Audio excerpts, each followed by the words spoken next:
Sa'yo. Ba't mo tatakbo yan? Oh, ito. Oh, eto. Kukunin lisensya ko. Oo.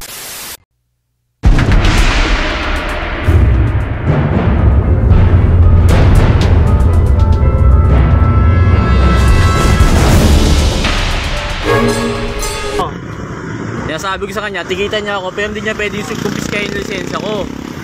Kasi LTO lang ang may karapatan na kumuha ng lisensya ko. Full name. Yan. Ayan o. Binibigay ko lisensya ko pero gusto niya kunin yung lisensya ko. Ang sabi ko, tikitan niya ako. Ordinansa daw siya. Sabi ko, mas mataas sa kanila ang LTO. May inbaba ng memo ng LTO na hindi sila required mag-kumpiska. Pinapakita kasi ordinansa yung pagkain. Hindi ka naman po ano ng LTO, boss eh. Pag may ordinansa. Hindi ka po hindi ka authorization ng LTO. Natutupad na ordinansa ang DASMA. Hindi po.